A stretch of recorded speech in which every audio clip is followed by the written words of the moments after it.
بارگاہ رسالت مآب صلی اللہ علیہ وسلم میں درود پاک کا ہدیہ پیش کریں۔ اللہم صلی علی سیدنا و مولانا محمد معدن الجود والکرم وآلہ واصحابہ الکرام ابنہ الکریم وبارک وسلم صلاۃ دائمۃ سرمدا ابدا۔ عزیزان گرامی وقار، حاضرین مجلس مبارک، آج کا یہ دن ہمارے لیے یقیناً خیر و برکت کا دن ہے، خیرات کے تقسیم ہونے کا دن ہے، اس معنی کر کے کہ ہم سب کے ممدوح مکرم، ہم سب کے مربی و مشفق، محسن سنیت، وارث علوم اعلیٰ حضرت، تاجدار علم و فن، تاج الشریعہ بدر الطریقہ العلامہ اختر رضا خان نور اللہ مرقدہ الشریف کا یوم وصال ہے۔ سچ بات بتاؤں، بہت سارے لوگوں کے جانے کا کسی ایک گھر کو غم ہوتا ہے یا اس کے احباب کو غم ہوتا ہے، مگر اختر قادری اس عظیم ہستی کا نام ہے جس کے جانے سے پوری دنیا سنیت یتیمی کا چہرہ اپنے ساتھ لے بیٹھی ہے، اس لیے کہ ہمارا قائد اور ہمارا رہنما و رہبر تاج الشریعہ جیسا جب تک رہے، پیچھے چلنے والی قوم کو کسی بلا اور وبا سے کوئی خوف کرنے کی ضرورت نہیں۔ لیکن عزیزان گرامی وقار، آج ہماری نظریں تلاش کرتی ہیں ایک شیخ معظم کو، مگر دور دور تک وہ چہرہ نظر نہیں آتا۔ آج تاج الشریعہ رحمۃ اللہ تعالی علیہ کو پوری دنیا یاد کر رہی ہے، جنہوں نے اپنی پوری زندگی تقوی و طہارت میں ایسے گزاری ہے کہ جب آنکھ کھولی تو علم کا گھرانہ تھا، تقوی کا گھرانہ تھا، اور کیوں نہ ہو جن کی پرورش متقی اعظم مفتی اعظم کے گود میں ہوئی ہو۔ اس مفتی اعظم کی بات کر رہا ہوں جن کی 90 سال کی جب عمر ہو گئی تو آپ فرماتے تھے کہ میری زندگی میں جوانی کب آئی اور کب گئی مجھے پتہ ہی نہیں چلا۔ سرکار مفتی اعظم ہند رضی اللہ تعالیٰ عنہ سے سنے ہوئے ان کے شاگرد آج بھی موجود ہیں، وہ فرماتے ہیں، میرے استاد گرامی بھی ہیں، مفتی اعظم ہند رضی اللہ تعالیٰ عنہ 90 سال کی عمر میں یہ فرمایا کرتے تھے کہ میری جوانی کب آئی اور کب گئی مجھے پتہ ہی نہیں چلا۔ یہ وہ بندہ کہہ سکتا ہے جس نے جوانی کی لذتیں نہیں اٹھائی ہوں۔ جوانی آخر کس کو نہیں معلوم کہ کیسی انگارے بھری ہوتی ہے، نفس امارہ اس وقت ٹھاٹے مارتا ہوا خواہشات کا ایک سمندر ہوتا ہے، لیکن اس متقی اعظم سرکار مفتی اعظم ہند رضی اللہ تعالیٰ عنہ نے اپنی پاکیزہ زندگی ایسے گزاری۔ ان کی گود میں جس تاج الشریعہ کی پرورش ہوئی ہو، کیا وہ تقوی کے وارث نہیں ہو سکتے؟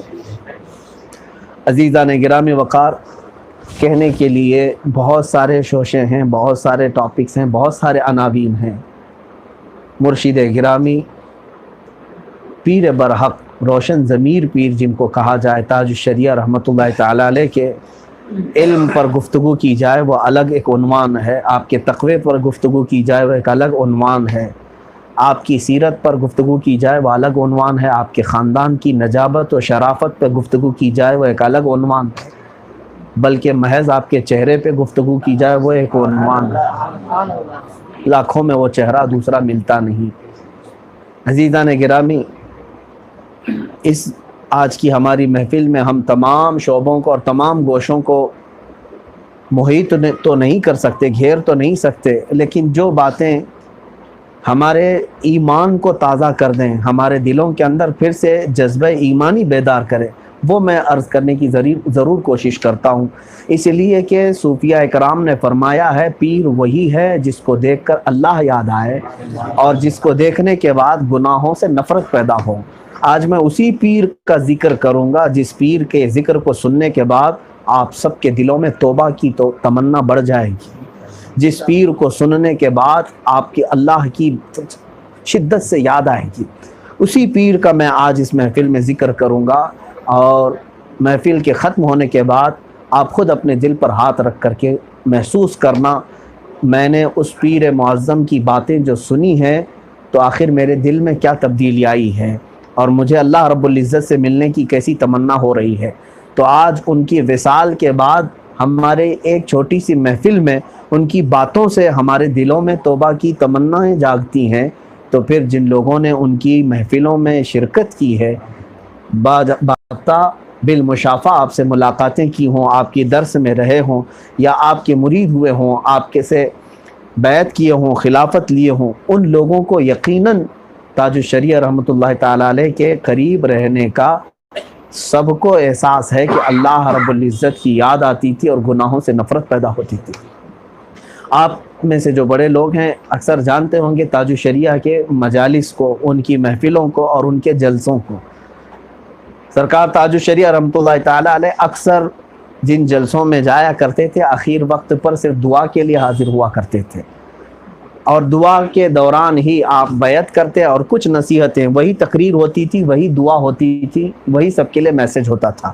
باضابطہ ایک مقرر کی حیثیت سے الگ سے تقریر کرنے کے لیے آپ کو مدعو نہیں کیا جاتا تھا، آپ دعا کی حیثیت سے آتے تھے، لیکن اس کے باوجود ہم نے دیکھا ہے 50 ہزار کی محفلیں، لاکھ کے جلسے، تاج الشریعہ رحمۃ اللہ تعالیٰ علیہ نے تقریر بھی نہیں فرمائی ابھی، بلکہ صرف منبر رسول پر بیٹھے ہیں، دیکھ کر کے ہزاروں لوگوں نے توبہ کیا ہے۔ صرف چہرے پاک کو دیکھ کر کے لوگوں نے اپنی پرانی زندگی سے توبہ کیا ہے۔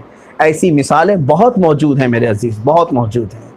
میں کرامات کے باب میں اگر جاؤں تو ایک الگ سلسلہ ہوگا، وہ الگ سلسلہ ہے کہ تاج الشریعہ رحمۃ اللہ تعالیٰ علیہ کے کتنی الگ سے جو کرامات ثابت ہیں، صادر ہوئی ہیں، وہ کتابوں میں محفوظ ہیں۔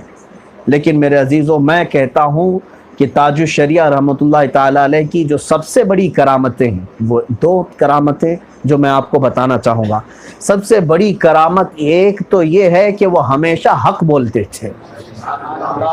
حق بولنا یہ کرامت ہی ہے اس زمانے میں، اور دوسری کرامت ہمیشہ تقوی پر قائم رہنا۔ یہ کرامت نہیں ہے تو اور کیا ہے؟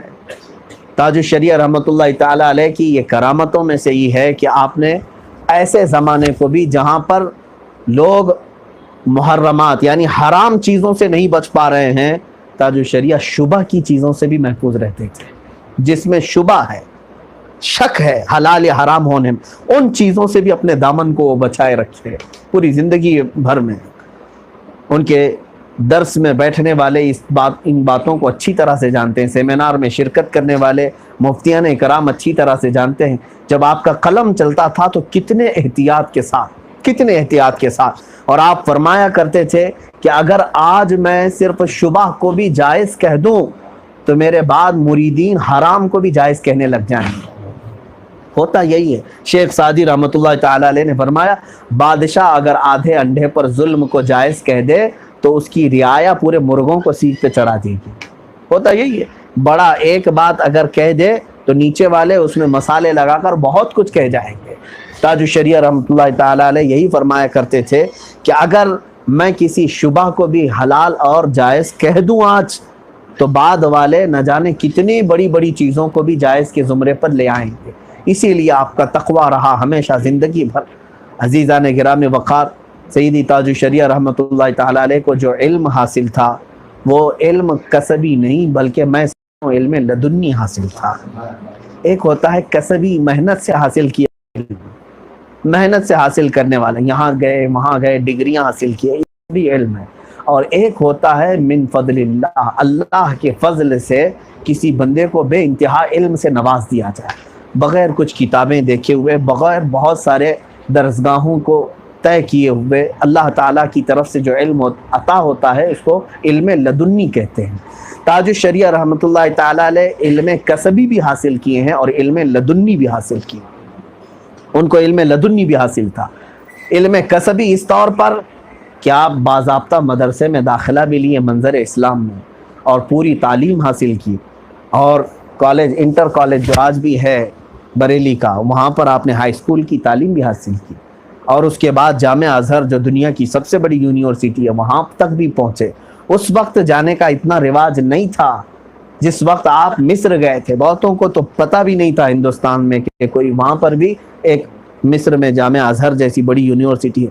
ہاں چند لوگوں کو چھوڑ کر کے میں کہہ رہا ہوں, اس وقت بھی آپ تعلیم حاصل کرنے کے لیے آخری منزل تک پہنچے, وہ صرف اس بات پر حدیث رسول پر عمل کرتے ہوئے کہ علم حاصل کرو اگرچہ تمہیں چین جانا پڑے. آپ نے مصر تک کا سفر اختیار فرمایا اور وہاں جو علم حاصل کیا. میرے عزیزو, اکثر لوگ مصر جاتے ہیں وہاں کے حسن کو دیکھنے کے لیے, وہاں کے عیش کو دیکھنے کے لیے, وہاں کی خوبصورتیاں, وہاں کی زندگیاں, وہاں دریائے نیل ہے, وہاں اہرامات ہیں, وہاں فرعون کی لاشیں ہیں, پتہ نہیں کیا کیا عجائبات ہیں. ورلڈ کے سب سے پرانی تاریخ وہاں پر موجود ہے. ان چیزوں کو دیکھنے کے لیے بہت سارے لوگ سفر کر کے جاتے ہیں, بلکہ کروڑوں کی تعداد میں وہاں پر ٹورسٹ پہنچتے ہیں. تاج الشریعہ رحمۃ اللہ تعالیٰ علیہ 3 سال مصر میں تعلیم حاصل کرتے رہے, مگر آپ فرماتے ہیں کہ اہرامات مصر کہاں ہے مجھے معلوم نہیں تھا, دریائے نیل کہاں ہے وہ مجھے معلوم نہیں تھا, جبکہ آپ جس ہاسٹل میں رہتے تھے وہاں سے دریائے نیل صرف 15 منٹ کا راستہ تھا. 15 منٹ کا راستہ. یہاں سے ہمارے بس اسٹینڈ جانے تک کے راستے پر دریائے نیل پہنچ جاتے. وہاں جانے کے بعد اکثر لوگ سب سے پہلے نیل کا مشاہدہ کرتے ہیں. دریائے نیل بہت مشہور دریا ہے اور اس کو دیکھنے کی کوشش کرتے ہیں, وہاں کی خوبصورتیاں.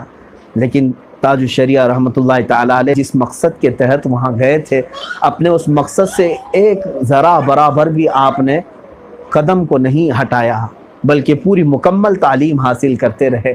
یہاں تک کہ آپ کی تعلیم حاصل کرنے کے دوران ایک موقع ایسا بھی آیا کہ ہندوستان سے ایک منسٹر کے لیول پر عورت وہاں پر پہنچی تھی, اور جامعہ ازہر میں پڑھتے ہوئے اسٹوڈنٹس جو انڈین اسٹوڈنٹس ہیں ان کو بلایا گیا تھا کہ ہندوستان سے, انڈیا سے تمہارے ایک بہت بڑے منسٹر آئے ہیں, وہ اسٹوڈنٹ کو دیکھنا چاہتے ہیں, ملنا چاہتے ہیں.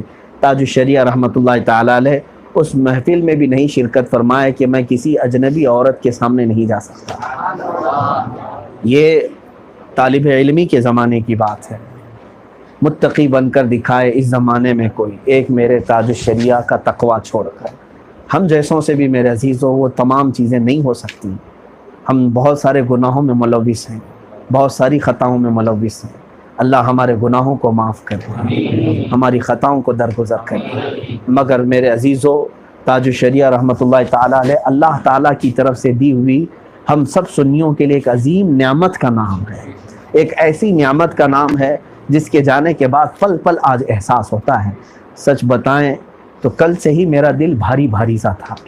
جب میرے والد گرامی کا وصال ہوا, انتقال ہوا, تو میں بہت رویا, میرا گھر بھی رویا. لیکن تاج الشریعہ رحمۃ اللہ تعالیٰ علیہ کے وصال کے بعد مسلسل کئی مہینوں تک یہ غم جاتا نہیں تھا. اس لیے کہ ایک باپ ہمارے جسم کا ہمارا مربی ہوتا ہے, مگر پیر و مرشد اور استاذ ہماری روح کا مربی ہوتا ہے, ہماری روحوں کو پالنے والا, ہماری روحوں کی تربیت کرنے والا. اس لیے بھی غم زیادہ تھا کہ اس پورے جنازے کو دولہے کی شکل میں جاتے ہوئے بار بار ہماری آنکھوں نے دیکھا. میں ممبئی سے پہنچا تھا, تاج الشریعہ رحمۃ اللہ تعالیٰ علیہ کی وصال کی خبر سنتے ہی اسی رات کو پہنچا جس رات آپ کا وصال ہوا تھا, یعنی آج ہی کی رات. جب وہاں پر پہنچے تو بریلی کی گلیاں ایک عجیب سا منظر ڈھا رہی تھی. وہ لمحے آج بھی دل میں عجیب سی بے چینی پیدا کرتے ہیں کہ ظاہر سی بات ہے میں ہمیشہ اپنے ایک لباس میں رہتا تھا. میرا عمامہ, میرا جبہ, میرے لباس اگرچہ کچھ لوگوں کو کھٹکتے ہوں, مگر میں بچپن سے اس چیز کا عادی ہوں. سنت رسول صلی اللہ علیہ وسلم پر بھی اور میرے مرشد گرامی حضور تاج الشریعہ رحمۃ اللہ تعالیٰ علیہ کے انہی مناظر کو دیکھ کر کے میں اس کی پابندی کرتا تھا. مگر جس دن وہاں پر میں رکشے سے اترا, بہت لمبی قطار, بڑی لمبی بھیڑ, اور دیکھا کہ علماء, مفتیان کرام, بڑے بڑے صالحین قطار میں کھڑے ہیں جنازے کی زیارت کے لیے, نمبر آنے کے لیے. اور اترتے ہی میرا عمامہ بھی گر گیا. اسی دن میں نے محسوس کیا کہ سارے تاجور اپنا تاج یہاں پر نیچے رکھ دیں, اس لیے کہ یہ تاج الشریعہ کا مقام ہے. تاج الشریعہ کی اس شہر پاک میں پہنچنے کے بعد ہماری آنکھوں نے جو دیکھا پھر وہ شعر مجھے یاد آیا. اتفاق ایسا کہ گھر میں داخلہ مجھے ملا اور میں ابھی تک یہ محسوس کرتا ہوں، کب کبھی آتی ہے بیان کرتے وقت، کہاں وہ مجھے انداز اگلے 5 اس کمرے کے پاس تھا جہاں پر آپ کا جسد مبارک رکھا ہوا تھا، اور تیاری کرتے کرتے دوسرا دن گزرا. جس وقت وہ جنازہ ہماری آنکھوں کے سامنے آیا، عزیزان گرامی وقار، وہ ایک عظیم دولہا جس طرح سے جاتا ہے پوری کائنات کو اپنا عاشق بنا کر کے، جس کو شاعر نے کہا یاد داری کے وقت زادنے، تو یہ میرے حضرت خود فرمایا کرتے تھے، اپنی تقریر میں خود آپ نے فرمایا تھا، یاد داری کے وقت زادنے تو ہما خنداں بودند و تو گریاں. تجھے معلوم ہے جب تو پیدا ہوا تھا تو سب ہنس رہے تھے اور تو روتا ہوا آیا تھا. ہر بچہ روتا ہوا آتا ہے اور اس کی پیدائش کی خوشی میں سارے لوگ ہنستے رہتے ہیں، خوشیاں منا رہے ہوتے ہیں، مٹھائیاں بانٹ رہے ہوتے ہیں. اور شاعر نے کہا آ چنا زی کے وقت مردنے تو ہما گریاں بودند و تو خنداں. اے بندے اب ایسی زندگی گزار کر کے جا کہ جب تیری موت آئے تو سب رو رہے ہوں تیری جدائی میں اور تو مسکراتا ہوا جا. اس شعر پر عمل کرتے ہوئے میں نے تاج الشریعہ کے جنازے کو دیکھا، مسکراتا ہوا وہ بڑا چہرہ، جنازے میں بھی وہی رعب ڈھاتا ہوا جس طرح ہم جانے کے لیے آگے کپ کپاتے تھے، گفتگو کرنے کے لیے، بات کرنے کے لیے کانپتے تھے. جنازے کے پاس کھڑے ہو کر کے بھی وہی کیفیت تاری تھی. کئی لوگ ہم سے سوال کرتے تھے تو ظاہر سی بات ہے سامنے ایک عظیم تاجور کے ہونے کا احساس ہوتا اور ہم بات بھی نہیں کر پاتے تھے.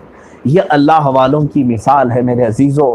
تاج الشریعہ رحمۃ اللہ تعالیٰ علیہ کا جنازہ جیسے ہی سڑکوں پر سے گزرا، ہم نے چیخیں بھی سنی، لوگوں کے آنسوؤں کے قطرے بھی دیکھے، دھڑکتے ہوئے دل بھی وہاں محسوس کیے، بلکہ بریلی کی گلیوں میں کئی لوگوں کو بے ہوش ہوتا ہوا بھی دیکھا. وہاں حالات ایسے تھے، دوسروں کی کیا بات بتاؤں، میری خود کی حالت. اسی گاڑی میں موجود تھا، لوگوں کی بھیڑ کو ہٹاتے ہٹاتے ایک وقت مجھے ایسا احساس ہونے لگا کہ شاید اب میری موت قریب آ چکی ہے. اتنا احساس ہوا. بعد میں محفل ختم ہونے کے بعد کئی لوگوں نے مجھ سے کہا ہماری بھی یہی حالت تھی، ہم سمجھ چکے تھے کہ آج ہماری موت ہونے والی ہے. پانی کی شدت کی پیاس اور وہاں کے لوگوں کا ہجوم، لوگوں کی کیفیت، میں نے یہ محسوس کیا میرے عزیزو یہ بھیڑ کی گرمی نہیں تھی، یہ وہاں کی ہمہ ہمی نہیں تھی، بلکہ اعلیٰ حضرت کا ایک شعر مجھے یاد آتا ہے، فرش پر ماتم اٹھا وہ طیب و طاہر گیا، عرش پر دھومیں مچیں وہ مومن صالح ملا، فرش پر ماتم اٹھا وہ طیب و طاہر گیا. اور سرکار تاج الشریعہ رحمۃ اللہ تعالیٰ علیہ کا جنازہ جب گزر رہا تھا، میں نے جسم مبارک کو ہاتھ لگا کر دیکھا ہے، 48 گھنٹوں کے بعد وہ جنازہ نکلا ہوا ہے. وفات کے بعد، آپ کے وصال کے 48 گھنٹوں کے بعد جنازہ جا رہا تھا، اور گاڑی جب چلتی تھی تو جسم ویسا ہی ہلتا تھا جیسے آپ کی زندگی میں ہلتا تھا. جسم اقدس آپ کا اتنا نرم و نازک تھا، کئی مرتبہ ہم ہاتھ پکڑ کر کے چلاتے رہے. مجھے اندازہ ہے حضرت کا ہاتھ جیسے ہی پکڑتے تھے تو ہمارے دونوں ہاتھ جیسے روئی کے پھاہے میں چلے جائیں یا ریشم کے ملائم کپڑے میں ہم نے اپنا ہاتھ رکھا ہو، اسی طرح کی کیفیت. ورنہ مردہ اکڑ جاتا ہے، مردہ سخت ہو جاتا ہے. آپ مردوں کو پکڑ کر کے دیکھیں، مگر میرے تاج الشریعہ کی وہ کیفیت نہیں تھی. آپ کے گال بھی گاڑی کے ہلنے سے ہل رہے تھے، آپ کا جسم پاک بھی ہل رہا تھا جیسے چمڑی ادھر سے ادھر ہلتی ہے. اسی کو شاعر نے کہا تاج الشریعہ کی زبان سے، میں یہ کہنا چاہوں گا، میرے جنازے پہ رونے والوں فریب میں ہو بغور دیکھو، میرے جنازے پہ رونے والوں فریب میں ہو بغور دیکھو، مرا نہیں ہوں غم نبی میں لباس ہستی بدل گیا ہوں، مرا نہیں ہوں غم نبی میں لباس ہستی بدل گیا ہوں. ان لوگوں کی موت صرف اتنی ہی ہوتی ہے کہ وہ ایک لباس بدل کر دوسرے لباس میں آ جاتے ہیں، ورنہ ان کی اس ظاہری زندگی سے برزخ کی زندگی اور اعلیٰ ہوتی ہے، اور اعلیٰ ہوتی ہے، ان کے درجات اور بلند کیے جاتے ہیں. عزیزان گرام وقار، بریلی کی اس سرزمین پر آج آپ محسوس کریں گے، میں نے ایک دو نہیں بہت سارے ہندوؤں سے سنا ہے، بہت سارے ہندوؤں سے. میں بریلی شریف وہاں پر کپڑے سلوانے کے لیے ایک صاحب کے پاس جایا کرتا تھا، اور ان کے ایک ساتھ بیٹھنے والے ہندو وہ ہندو کئی لوگ آتے تھے اور کہتے تھے ہماری پوری زندگی میں اس بڑے مولانا کے علاوہ ہم نے کسی کو دیکھا ہی نہیں، اس بڑے مولانا کے جانے کے بعد ہم نے محسوس کیا ہے کہ بریلی اب خالی ہو گئی، بریلی اب خالی ہو گئی۔ یہ ہندو کہا کرتے تھے، آج بھی کہتے ہیں۔ تاج الشریعہ رحمۃ اللہ تعالی علیہ کا رعب پورے تمام عالم اسلام پر تو تھا ہی، لیکن دیگر ادیان اور دیگر مذاہب باطلہ کے لوگ بھی آپ کی قدر فرمایا کرتے تھے، دیگر دوسرے مذاہب کے ماننے والے بھی تاج الشریعہ رحمۃ اللہ تعالی علیہ کی عقیدت رکھتے۔ مجھے یاد ہے وہ بات، ہم جنازے سے واپس آ رہے تھے تو ایک صاحب سے ہماری ملاقات ہوئی تھی ٹرین میں، ہمارے ساتھ ہی وہ آئے، بنگلور کے رہنے والے۔ میں نے شاید اس سے قبل بھی اس بات کو کہا تھا کہ تقریباً 25 سال پہلے تاج الشریعہ رحمۃ اللہ تعالیٰ علیہ بنگلور کی سرزمین پر تشریف لائے تھے۔ اس کے قریب میں کوئی ایک گاؤں تھا، وہاں کے وہ رہنے والے، وہ جو ہمارے ساتھ سفر کر رہا تھا وہ لڑکا ہی تھا، جوان تھا۔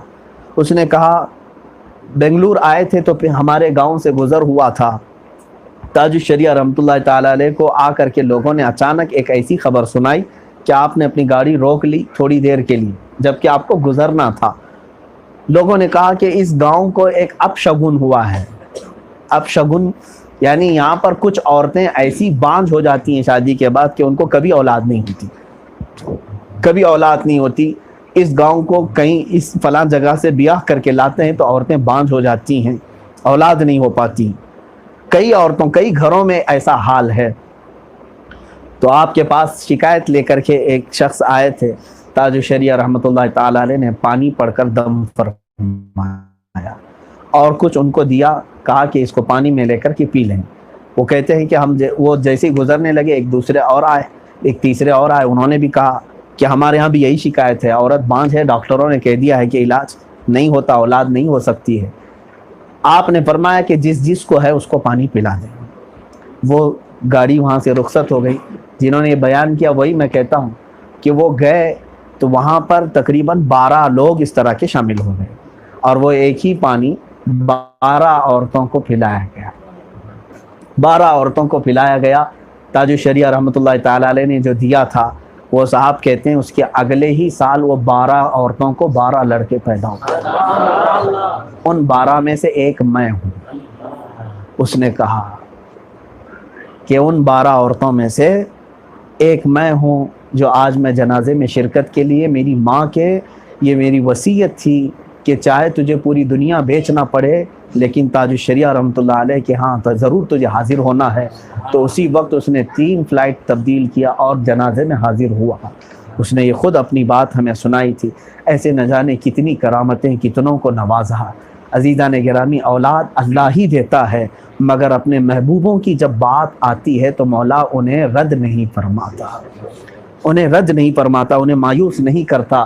جب وہ کسی کی سفارش کرتے ہیں تو رب تبارک و تعالیٰ ان کی سفارش پر لوگوں کو عطا کرتا ہے۔ میرے عزیزوں، تاج الشریعہ رحمۃ اللہ تعالیٰ علیہ کے یہ کرامات جو در حقیقت اللہ اور اس کے حبیب صلی اللہ علیہ وسلم سے بے انتہا محبت اور عقیدت کا صلہ ہے۔ جب بندہ اللہ اور اس کے رسول سے بے انتہا محبت کرتا ہے تو مولا بدلے میں اسے وہ قوت عطا کرتا ہے کہ تو جو چاہے، جسے چاہے سفارش کرے، اللہ اس کی تیری سفارش کو قبول کرے گا۔ تاج الشریعہ رحمۃ اللہ تعالیٰ علیہ کی بارگاہ میں حاضر تھا۔ میں آپ کو بتاؤں کہ جامعہ ازہر جانے کے لیے اس وقت فارم بھرے جاتے تھے، آج بھی بھرے جاتے ہیں۔ پورے انڈیا سے تقریباً 150 کے قریب لوگوں نے بھرا تھا اور وہ سلیکشن ہوتا ہے، وہ لوگ 20-25 اسٹوڈنٹس کو سلیکٹ کرتے ہیں اور پھر مصر بلاتے ہیں۔ جس سال میرے جانے کا تھا، جامعۃ الرضا حضرت کا قائم کیا ہوا ادارہ جہاں سے میری تعلیم بھی ہوئی، وہاں کا پہلا میں طالب علم تھا جو جامعہ ازہر جانے کے لیے فارم بھرا تھا۔ میرے ساتھ 3 لوگ تھے اس مدرسے سے، سب سے پہلے بیچ میں جانے والے۔ ہم بھر تو چکے تھے لیکن ہمیں یقین نہیں تھا کہ پہلی مرتبہ یہ ہم نے بھرا ہے، ہو سکتا ہے فارم کے بھرنے میں غلطیاں ہو، کچھ بھی ہو، سلیکشن ہوتا ہے کہ نہیں ہوتا معلوم نہیں۔ اس کے بعد خبر جو ڈرانے کی ہی تھی ویسی ہی آئی، سلیکشن کا مسئلہ آ گیا۔ جگہ جگہ جہاں جہاں سے لوگ فارم بھرے تھے ان کے سلیکشن لیٹر آنے شروع ہو گئے کہ آپ سلیکٹ ہو گئے، آپ سلیکٹ ہو گئے، لیکن بریلی شریف سے جو لوگ بھرے تھے ان کا لیٹر ہی نہیں آیا، کچھ بھی نہیں، ہماری کوئی خبر بھی نہیں۔ تھوڑی سی مایوسی تھی، اس لیے کہ میں اگر آپ کو تاریخ بتاؤں تو ایک لمبی تاریخ ہو جائے گی۔ یہ میرے گھر کا پرانا ایسا سلسلہ چلا ہے۔ میرے والد گرامی رحمۃ اللہ تعالیٰ علیہ وہ بھی مصر جانے کے لیے کوشاں تھے۔ جب ان کی فراغت ہوئی تھی، ہانگل والے حضرت نے آپ کو روک دیا تھا، مقبول احمد شاہ کشمیری رحمۃ اللہ تعالیٰ علیہ، تو آپ نہیں گئے۔ اس کے بعد میرے برادر مکرم حضرت مفتی زبیر صاحب قبلہ، وہ بھی جامعہ ازہر جانے والے تھے، وہ سب کچھ ان کا بھی ہو چکا تھا۔ ممبئی تک جا کر کے یعنی ویزا، پاسپورٹ وغیرہ ساری چیزیں، پتہ نہیں اس وقت کچھ وہاں ٹیرر حملے کچھ ہوئے تھے جس کی وجہ سے وہ رک گئے تھے۔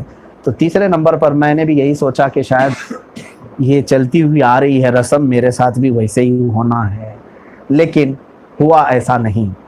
پڑھنے کے لیے تاج الشریعہ رحمۃ اللہ علیہ کی بارگاہ میں ہم حاضر تھے۔ دوپہر کا وقت جب کلاس ختم ہوتی، آپ کتاب پڑھاتے تھے، قریب 1 بج جاتے، 1:30 بج جاتے، پھر واپس ہم مدرسے چلے جاتے تھے۔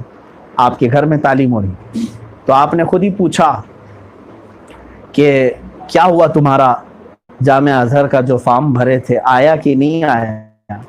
میں نے کہا حضور دوسرے جگہوں کا سن تو رہا ہوں کہ آیا ہے، مگر جامعہ الرضا بریلی شریف کی کوئی خبر نہیں، دلی سے بھی خبر نہیں ہے، یہاں پر بھی کوئی خبر نہیں ہے۔ تو آپ نے فرمایا کسی سے رابطہ کر کے معلوم کیے؟ میں نے کہا ہاں معلوم کیے ہیں، ایمبیسی سے معلوم کیے، فلاں جگہ سے معلوم کیے، ہمارے نام کا کچھ لیٹر وغیرہ کچھ نہیں آیا۔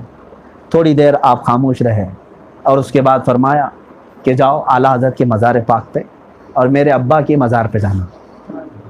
حضور مفسر اعظم ہیں حضرت علامہ ابراہیم رضا خان رحمۃ اللہ علیہ کہا کہ ابا کے مزار پہ جانا اور فاتحہ پڑھ کر کے چلے جاؤ۔ میں حاضر ہوں، میں منوان وہی باتیں عرض کر رہا ہوں، میرے ذہن میں آج پورا وہی بریلی کا وہی دوپہر کا وقت نظر آ رہا ہے۔ نکلا، میرے ساتھ میرے ساتھی بھی تھے، مزار پاک پر حاضر ہوا اور علامہ ابراہیم رضا خان رحمۃ اللہ علیہ کے ہاں بھی فاتحہ پڑھا جو حضرت کے والد گرامی تھے۔ پھر وہاں سے نکل کر کے میں جا رہا تھا۔ اب ظاہر سی بات ہے اس وقت وہاں آٹو پکڑ کر کے جامعہ الرضا آنا ہوتا ہے، پیدل جا رہے تھے۔ بیچ راستے میں جامعہ الرضا سے یعنی ابھی 8 کلومیٹر دور ہم مدرسہ تھا، جامعہ الرضا کے ہمارے ایک استاد کا فون آیا کہ کہاں ہے، تعلیم تمہاری ہو گئی حضرت کے پاس؟ کہا ہو گئی، ہم آ رہے ہیں۔ تو انہوں نے کہا آ جاؤ، تمہارے لیے خوشخبری ہے، لیٹر آ چکا ہے، جامعہ ازہر سے تمہارے سلیکشن کا لیٹر آیا ہے۔ مجھے یقین نہیں ہوا۔ میں نے پھر پوچھا کہ آپ لیٹر پڑھ چکے؟ کہا ہاں ہم نے لیٹر پڑھ لیا ہے۔ 3 لوگ بھرے تھے، کہیں ایسا تو نہیں ہے کہ مطلق سب کا آیا ہے؟ انہوں نے کہا تینوں میں سے کسی کا نہیں، صرف تمہارا آیا ہے، صرف ایک ہی سلیکٹ ہوا ہے، ایک ہی جامعہ الرضا سے ایک ہی سلیکٹ ہوا ہے، تمہارا آیا ہے۔ وہیں سے آدھا راستہ میں نے تھوڑی آئے، اور وہ حضرت کے قیلولے کا وقت ہوتا تھا، اس وقت کوئی ملاقات نہیں کرتے تھے، ظہر کی نماز کے بعد آپ آرام فرماتے، مگر میں گیا، دروازہ کھٹکھٹایا اور اس وقت ایک خادم تھے، انہوں نے آواز دی۔ میں نے کہا کہ میں ملنا چاہتا ہوں حضرت سے۔ انہوں نے پوچھا تو حضرت اس وقت آرام نہیں کر رہے تھے بلکہ بیٹھے ہوئے تھے، جبکہ آپ کے وہ سونے کا وقت تھا۔ دروازہ کھلا، اس وقت میں حاضر ہوا۔ حضرت نے بغیر دیکھے ہی فرمایا مٹھائی ساتھ لے کر کے آئے ہوں۔ اس وقت ہم کو احساس ہوا کہ روشن ضمیر کس کو کہتے ہیں، روشن ضمیر کس کو کہتے ہیں۔ میں نے پوچھا کہ حضرت آپ کو بھی فون آ گیا تھا جامعہ ازہر کا یا دلی کا؟ تو حضرت نے کچھ نہیں فرمایا، مسکرایا اور مٹھائی اور ہمیں سب کو تقسیم کیا۔ اس کے بعد پھر جو مجلس رکھی وہاں پر جامعہ الرضا میں، وہ ایک یادگار مجلس تھی۔ عزیزان گرامی وقار، اسی لیے ہمارا دل کا کنیکشن اور دل کا تعلق ایسا ہے کہ اب 1000 چہرے ہمارے ہاں آئیں لیکن وہ چہرہ اب آنکھوں سے نہیں جاتا ہے، وہ چہرہ آنکھوں سے نہیں جاتا ہے، اس لیے کہ جو دیکھا ہوتا ہے وہ محسوس کرتا ہے۔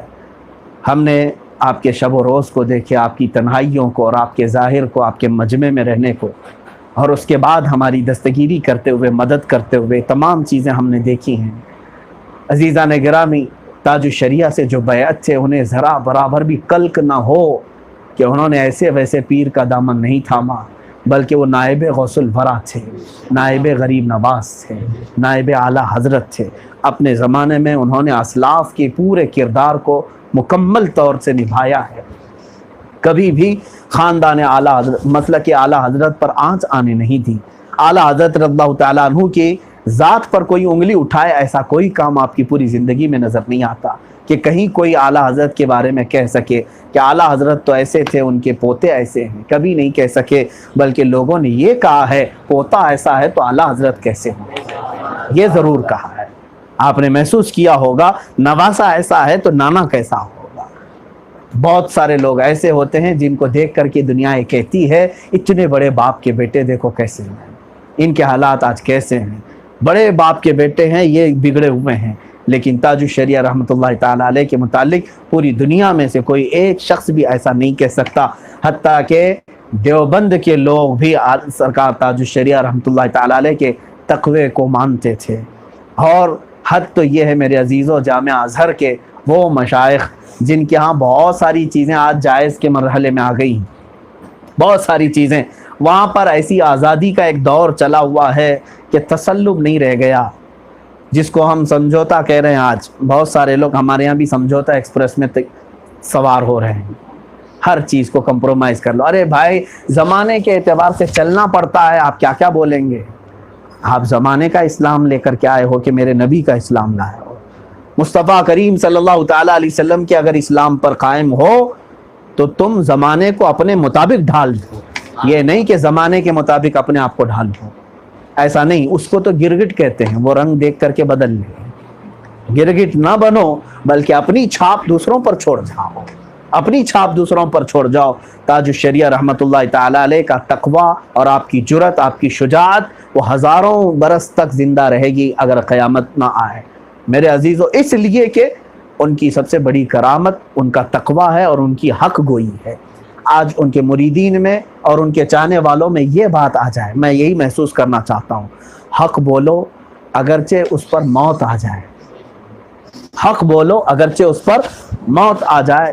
یہی میرے تاج الشریعہ رحمۃ اللہ تعالیٰ علیہ کا مسلک اور موقف رہا ہے۔ کبھی آپ نے کسی کی جی حضوری بھی نہیں کی اور کسی بھی طرح کے طعن و تشنیع کو خاطر میں نہیں لایا کہ کون میرے متعلق کیا کہتا ہے۔ اگرچہ فتویٰ ان کے کسی سگے کے متعلق بھی پوچھا گیا ہو تو آپ نے فتویٰ وہی دیا جو شریعت مصطفیٰ کہتی ہے۔ یہ نہیں ہے کہ اپنوں کے لیے کوئی الگ مسئلہ نکالا ہو یا دوسروں کے لیے کچھ الگ مسئلہ نکالا۔